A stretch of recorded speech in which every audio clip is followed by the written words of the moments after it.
परम सत्कारयोग साध संगत जी रसना पवित्र करिए ते आखिए धन श्री सतगुरु जगजीत सिंह जी, धन श्री सतगुरु उदय सिंह जी।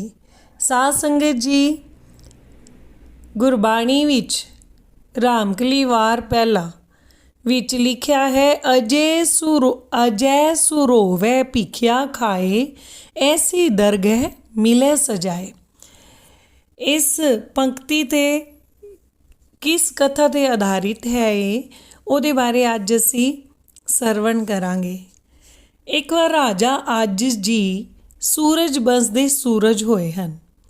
ਇਹ ਰਾਜਾ ਦਸ਼ਰਥ ਜੀ ਦੇ ਪਿਤਾ ਅਤੇ ਸ਼੍ਰੀ ਰਾਮਚੰਦਰ ਜੀ ਦੇ ਬਾਬੇ ਸਨ।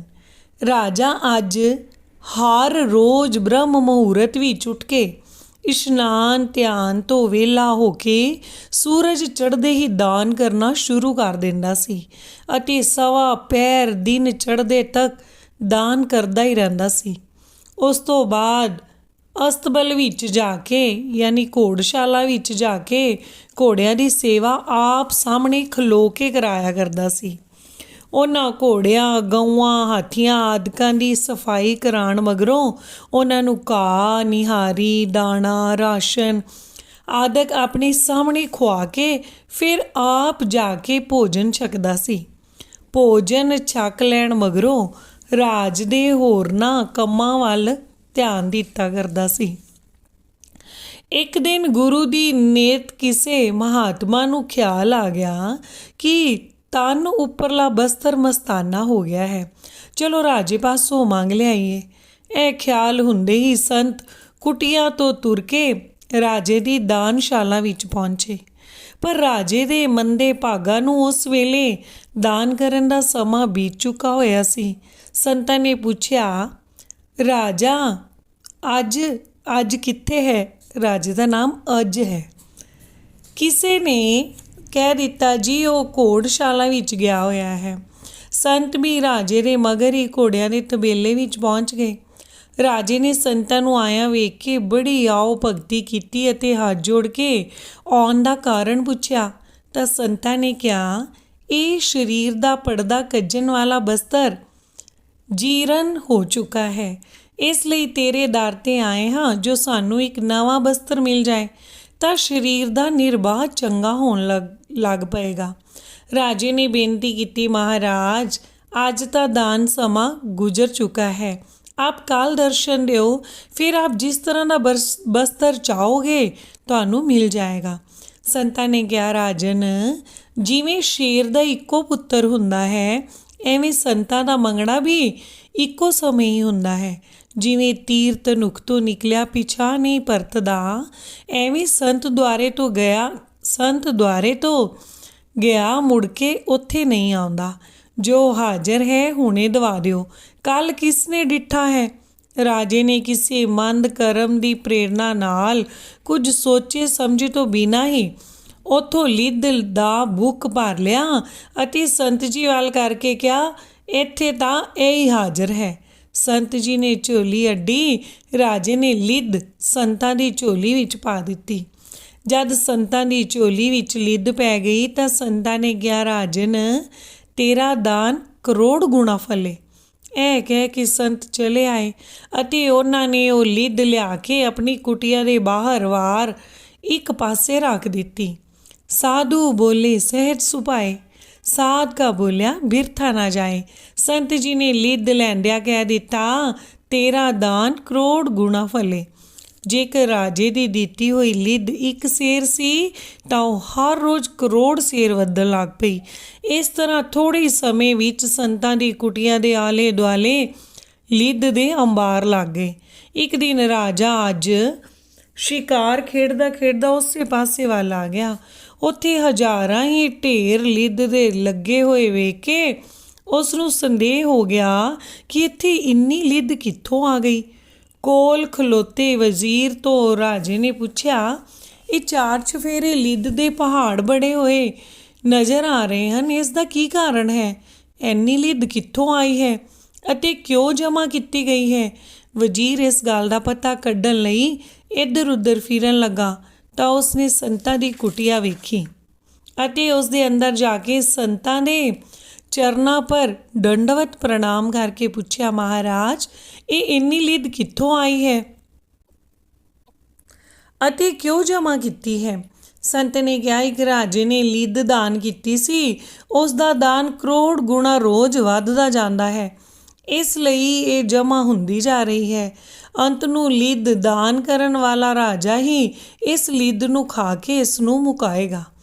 ਇਹ ਸਾਰਾ ਭੇਦ ਲੈ ਕੇ ਵਜ਼ੀਰ ਨੇ ਆ ਕੇ ਸਾਰੀ ਗੱਲ ਜੋ ਕੁਝ ਸੰਤ ਜੀ ਪਾਸੋਂ ਸੁਣੀ ਸੀ ਜਿਉਂ ਦੀ ਤਿਉਂ ਰਾਜੇ ਨੂੰ ਸੁਣਾ ਦਿੱਤੀ।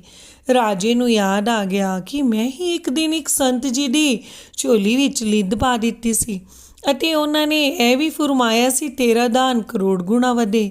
ਬਸ ਇਹ ਲਿੱਦ ਮੈਨੂੰ ਹੀ ਖਾਣੀ ਪਏਗੀ। ਇਹ ਖਿਆਲ ਆਉਂਦੇ ਹੀ ਰਾਜਾ ਅਗਲੇ ਦਿਨ ਸੰਤਾਂ ਦੇ ਚਰਨਾਂ ਪਰ ਜਾ ਡਿੱਗਾ, ਆਪਣੇ ਅਪਰਾਧ ਦੀ ਮਾਫੀ ਮੰਗੀ ਅਤੇ ਬੇਨਤੀ ਕੀਤੀ, ਕੋਈ ਉਪਾਅ ਦੱਸੋ ਜਿਸ ਕਰਕੇ ਇਹ ਲਿੱਦ ਨਾ ਖਾਣੀ ਪਏ। ਸੰਤਾਂ ਨੇ ਫਰਮਾਇਆ, ਪਰ ਨਿੰਦਾ ਪਰ ਮਲ ਮੁਖ ਸੁਧੀ। ਸ਼੍ਰੀ ਰਾਗ ਮਹੱਲਾ ਪਹਿਲਾ ਦੀ ਪੰਕਤੀ ਹੈ। ਨਿੰਦਾ ਕਰਨ ਵਾਲਾ ਨਿੰਦਕ ਗੰਦਗੀ ਖਾਂਦਾ ਹੈ, ਇਸ ਲਈ ਤੂੰ ਆਪਣੀ ਨਿੰਦਾ ਕਰਾ ਤਾਂ ਨਿੰਦਕ ਲੋਕ ਇਹ ਲਿੱਦ ਖਾ ਲੈਣਗੇ। ਸੰਤਾਂ ਪਾਸੋਂ ਇਹ ਜੁਗਤੀ ਸੁਣ ਕੇ ਰਾਜਾ ਝੂਠੀ ਮੁੱਠੀ ਦਾ ਸ਼ਰਾਬੀ ਬਣ ਗਿਆ। ਅਰਥਾਤ ਜਿਵੇਂ ਸ਼ਰਾਬੀ ਲੋਕ ਡਿੱਗਦੇ ਢਹਿੰਦੇ ਤੇ ਬਕਵਾਸ ਕਰਦੇ ਹਨ, ਉਸੇ ਤਰ੍ਹਾਂ ਨਾਲ ਰਾਜਾ ਵੀ ਕਰਨ ਲੱਗ ਪਿਆ। ਹੱਥ ਵਿੱਚ ਗੰਗਾ ਜਲ ਦੀ ਬੋਤਲ ਫੜੀ ਰੱਖਣੀ, ਸਾਰੇ ਬਾਜ਼ਾਰ ਤੇ ਦਰਬਾਰ ਵਿੱਚ ਬੈਠੇ ਬੈਠੇ ਲੋਕਾਂ ਨੂੰ ਵਿਖਾ ਕੇ ਬੋਤਲ ਨੂੰ ਮੂੰਹ ਲਾ ਕੇ ਗੰਗਾ ਜਲ ਪੀ ਲੈਣਾ। ਪਰ ਲੋਕਾਂ ਨੇ ਸਮਝ ਲੈਣਾ ਜੋ ਇਹ ਸ਼ਰਾਬ ਪੀਂਦਾ ਹੈ, ਇਸ ਲਈ ਥਾਂ ਪਰ ਥਾਂ ਰਾਜੇ ਦੀ ਨਿੰਦਾ ਹੋਣ ਲੱਗ ਪਈ। ਇੱਕ ਦਿਨ ਰਾਜੇ ਨੇ ਉਸੇ ਤਰ੍ਹਾਂ ਸ਼ਰਾਬੀ ਸੁਆਂਗ ਦੇ ਵਿੱਚ ਹੀ ਆਪਣੀ ਧੀ ਨੂੰ ਜਾ ਕੇ ਬਾਹੋਂ ਇਸ ਤਰ੍ਹਾਂ ਫੜ ਲਿਆ ਜਿਵੇਂ ਸ਼ਰਾਬੀ ਕੰਜਰੀ ਨੂੰ ਜਾ ਕੇ ਫੜ ਲੈਂਦਾ ਹੈ। ਫਿਰ ਤਾਂ ਲੋਕਾਂ ਨੇ ਰੱਜ ਕੇ ਅਤੇ ਮਨ ਭਾਉਂਦੀ ਨਿੰਦਾ ਕੀਤੀ। ਇਸ ਤਰ੍ਹਾਂ ਦੀ ਸੁਆਂਗ ਕਰਨ ਨਾਲ ਥੋੜ੍ਹੇ ਹੀ ਦਿਨਾਂ ਵਿੱਚ ਹੀ ਲਿੱਦ ਦੇ ਸਾਰੇ ਢੇਰ ਮੁੱਕ ਗਏ। ਹੁਣ ਬਾਕੀ ਕੇਵਲ 1.5-2 ਸੇਰ ਲਿੱਦ ਇੱਕ ਪਾਸੇ ਪਈ ਰਹੀ। ਉਹ ਕਿਸੇ ਤਰ੍ਹਾਂ ਵੀ ਨਾ ਮੁੱਕੀ ਤਾਂ ਰਾਜੇ ਨੇ ਫਿਰ ਜਾ ਕੇ ਸੰਤਾਂ ਤੋਂ ਪੁੱਛਿਆ, ਮਹਾਰਾਜ ਇਹ ਕਿਉਂ ਨਹੀਂ ਮੁੱਕਦੀ? ਸੰਤਾਂ ਨੇ ਕਿਹਾ, ਇਹੋ ਅਸਲ ਦਾਨ ਹੈ, ਜੋ ਇਸ ਤੋਂ ਵਧਿਆ ਸੀ ਉਹ ਤਾਂ ਨਿੰਦਕਾਂ ਨੇ ਖਾ ਲਈ ਹੈ। ਇਹ ਤਦ ਮੁੱਕ ਸਕੇਗੀ ਜੇਕਰ ਕੋਈ ਪੂਰਨ ਮਹਾਤਮਾ ਗਿਆਨਵਾਨ ਪੁਰਸ਼ ਤੇਰੀ ਨਿੰਦਾ ਕਰੇਗਾ, ਤਾਂ ਹੀ ਇਹ ਲਿੱਦ ਮੁੱਕੇਗੀ। ਇਹ ਸੁਣ ਕੇ ਰਾਜਾ ਘਰ ਮੁੜ ਆਇਆ।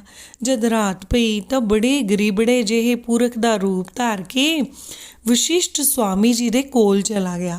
ਵਸ਼ਿਸ਼ਟ ਜੀ ਨੂੰ ਮੁੱਠੀਆਂ ਭਰਦੇ ਉਸ ਗਰੀਬੜੇ ਜਿਹੇ ਨੇ ਕਿਹਾ, ਮਹਾਰਾਜ ਜੀ ਅੱਜ ਕੱਲ੍ਹ ਸਾਡੇ ਰਾਜੇ ਦੀ ਮੱਤ ਕਿਹੀ ਭ੍ਰਿਸ਼ਟ ਗਈ ਹੈ। ਇਸ ਨੇ ਸੂਰਜ ਕੁਲ ਨੂੰ ਹੀ ਕਲੰਕਿਤ ਕਰ ਦਿੱਤਾ ਹੈ। ਹਰ ਵੇਲੇ ਸ਼ਰਾਬ ਵਿੱਚ ਗੁੱਟ ਰਹਿੰਦਾ ਹੈ। ਇਹ ਇਤਨਾ ਪਾਪੀ ਹੋ ਗਿਆ ਹੈ ਜੋ ਉਸ ਦਿਨ ਆਪਣੀ ਧੀ ਨਾਲ ਹੀ ਭੋਗ ਕਰਨ ਲੱਗ ਪਿਆ ਸੀ। ਮਹਾਰਾਜ ਜਦ ਰਾਜਾ ਹੀ ਐਡਾ ਧਰਮੀ ਹੋ ਗਿਆ ਤਾਂ ਪ੍ਰਜਾ ਕੀ ਕਰੇਗੀ? ਇਸ ਤਰ੍ਹਾਂ ਦੇ ਬਚਨ ਕਿੰਨਾ ਹੀ ਚਿਰ ਕਰਦਾ ਰਿਹਾ, ਪਰ ਵਸ਼ਿਸ਼ਟ ਜੀ ਨੇ ਉਸ ਦੀ ਕਿਸੇ ਗੱਲ ਦਾ ਵੀ ਕੋਈ ਉੱਤਰ ਹੀ ਨਾ ਦਿੱਤਾ। ਉਸ ਦੀ ਗੱਲ ਸੁਣੀ ਨੂੰ ਵੀ ਅਣਸੁਣਿਆ ਕਰ ਦਿੱਤਾ। ਉਹ ਮੁੜ ਕੇ ਉਸੇ ਗੱਲ ਨੂੰ ਟੋਰ ਦੇਵੇ ਤਾਂ ਕਿ ਇਸ ਨਿੰਦਾ ਵਿੱਚ ਵਸ਼ਿਸ਼ਟ ਜੀ ਵੀ ਸ਼ਰੀਕ ਹੋ ਜਾਣ ਤਾਂ ਮੇਰੀ ਉਹ ਲਿੱਦ ਵੀ ਮੁੱਕ ਜਾਏ।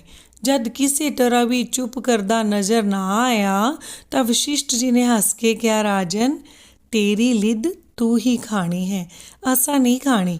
ਬਸ ਫਿਰ ਕਿਸੇ ਰਾਜਾ ਸ਼ਰਮ ਦਾ ਮਾਰਿਆ ਚਰਨਾਂ ਉੱਤੇ ਡਿੱਗ ਕੇ ਮਾਫੀ ਮੰਗਣ ਲੱਗਾ। ਵਸ਼ਿਸ਼ਟ ਜੀ ਨੇ ਕਿਹਾ, ਜਿਵੇਂ ਸੰਤ ਤੇਰੇ ਪਾਸੋਂ ਦਾਨ ਮੰਗਣ ਆਏ ਸਨ, ਐਵੇਂ ਹੀ ਤੂੰ ਉਹਨਾਂ ਪਾਸੋਂ ਲਿੱਦ ਦੀ ਭਿੱਖਿਆ ਮੰਗ ਕੇ ਲਿਆ ਅਤੇ ਉਸ ਨੂੰ ਹੁਣੇ ਹੀ ਥੋੜ੍ਹਾ ਕਰਕੇ ਰੋਜ਼ ਖਾ ਲੈ, ਤਾਂ ਕਿ ਤੈਨੂੰ ਅਗਲੇ ਜਨਮ ਵਿੱਚ ਸੂਰ ਨਾ ਬਣਨਾ ਪਵੇ। ਨਹੀਂ ਤਾਂ ਇਸ 2 ਸੇਰ ਲਿੱਦ ਵਾਸਤੇ ਤੈਨੂੰ ਸੂਰ ਦੀ ਜੋਨ ਪਾਣੀ ਪਵੇਗੀ। ਗੁਰੂ ਵਸ਼ਿਸ਼ਟ ਜੀ ਦੀ ਇਹ ਸਿੱਖਿਆ ਸੁਣ ਕੇ ਰਾਜਾ ਅੱਜ ਉਹਨਾਂ ਸੰਤਾਂ ਪਾਸੋਂ ਉਹ ਲਿੱਦ ਭਿੱਖਿਆ ਵਿੱਚ ਮੰਗ ਕੇ ਲੈ ਗਿਆ। ਉਸ ਨੂੰ ਸੁਕਾ ਕੇ ਕੱਪੜ ਛਾਣ ਕਰਕੇ ਇੱਕ ਸੋਨੇ ਦੇ ਡੱਬੇ ਵਿੱਚ ਪਾ ਕੇ ਰੱਖ ਛੱਡਿਆ ਅਤੇ ਲਾਂਗਰੀ ਨੂੰ ਹੁਕਮ ਹੋ ਗਿਆ ਕਿ ਜਦੋਂ ਵੀ ਮੇਰੇ ਵਾਸਤੇ ਥਾਲ ਲੱਗ ਕੇ ਆਵੇ ਉਸੇ ਵੇਲੇ ਇਹ ਲਿੱਦ ਵਾਲਾ ਡੱਬਾ ਵੀ ਨਾਲ ਆ ਜਾਵੇ। ਜਿਸ ਵੇਲੇ ਰਾਜਾ ਪ੍ਰਸ਼ਾਦ ਛਕਣ ਲੱਗਦਾ ਤਾਂ ਉਸ ਡੱਬੇ ਨੂੰ ਖੋਲ੍ਹ ਕੇ ਦਾਲ, ਭਾਜੀ, ਖੀਰ, ਕੜਾਹ ਆਦਿਕ ਜੋ ਕੁਝ ਪਤਲਾ ਪਦਾਰਥ ਹੁੰਦਾ ਉਸ ਉੱਤੇ ਮਸਾਲਾ ਧੂੜਨ ਵਾਂਗੂ ਧੂੜ ਲੈਂਦਾ। ਜਿਉਂ-ਜਿਉਂ ਉਸ ਲਿੱਧ ਨੂੰ ਖਾਂਦਾ ਤਿਉਂ-ਤਿਉਂ ਆਪਣੀ ਭੁੱਲ ਨੂੰ ਯਾਦ ਕਰ ਕਰਕੇ ਬੜਾ ਹੀ ਰੋਂਦਾ ਸੀ।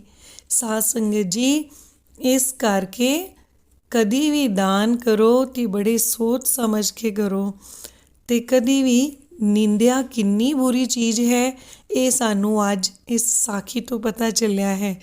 ਸਤਿਗੁਰੂ ਜੀ ਸਾਡੇ ਸਭ ਦੇ ਉੱਤੇ ਕਿਰਪਾ ਕਰਨ, ਅਸੀਂ ਕਦੀ ਵੀ ਕਿਸੇ ਦੀ ਨਿੰਦਿਆ ਨਾ ਕਰੀਏ। ਸਾਰੇ ਹੀ ਆਖ ਲਈਏ ਧੰਨ ਸ੍ਰੀ ਸਤਿਗੁਰੂ ਜਗਜੀਤ ਸਿੰਘ ਜੀ।